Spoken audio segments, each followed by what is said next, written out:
Mga katrops, welcome back ulit kayo sa aking channel Sports React PH at ngayon na ay pag-uusapan natin ang balitang pinatunayan na nga ni Klay Thompson na mas magaling siya kesa kay Buddy Hield. Pag-uusapan na rin nga natin ngayon dito sa ating panibagong video ang naging laro ng Los Angeles Lakers kontra sa Sacramento Kings.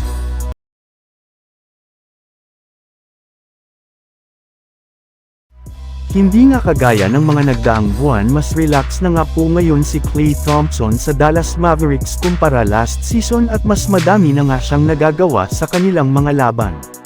Sa katunayan, pinatunayan na nga po niya na mas magaling talaga siya kumpara kay Buddy Hield na pumalit sa kanya sa Golden State Warriors. Kung inyong ang matatandaan, simula nga nang mag-init ang shooting ni Hield sa unang mga laro ng GSW ay panay na nga ang batikos na natanggap ni Klay. Ika nga'y, tama lang naman nga ang naging desisyon ni Mike Dunleavy na tanggalin sa kanilang lineup. Ngunit sa pagpasok nga ng NBA sa kalagitnaan ng regular season ay bigla na lamang ang nag-iba ang ihip ng hangin dahil si Klay Thompson na rin naman nga po ngayon ang nagkakaroon ng magandang performance habang si Buddy Hield naman ay patuloy ang pagbagsak ng laro. Wala na rin naman nga ito nagiging impact sa kanilang opensa dahil naging sobrang inconsistent na nga ang kanyang shooting sa 3-point line. Sa madaling salita, tama nga talaga ang sinabi noon ni Klay Thompson na walang makakapalit sa kanyang pwesto sa Golden State Warriors. Samantala pumunta naman tayo sa ating sunod na pag-uusapan ngayon sa naging laro ng Los Angeles Lakers kontra sa Sacramento Kings. Bago pa man nga mga idol, magsimula ang Los Angeles Lakers kontra sa Sacramento Kings ay inanunsyo na nga ni Coach JJ Redick na hindi nga dito makakapaglaro si LeBron James kasunod ng pagkakaroon nito ng karamdaman.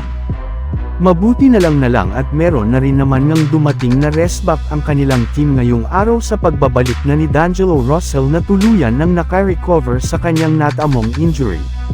Pero sa kabila nga ng pagkawala ni LeBron James ay nagawa pa rin nga ng Lakers na makuha ang panalo sa score na 132-122 sa pag-step up ng kanilang mga natitirang players kagaya lamang nina Anthony Davis na nagtala ng 36 points, 15 rebounds at 8 assists, Austin Reaves na kumuha ng 26 points, at ang kanyang career high na 16 assists, Rui Hachimura na gumawa ng 21 points, Max Christie na kumana ng 16 points, at si Dalton Neck na nagtala ng 18 points off the bench.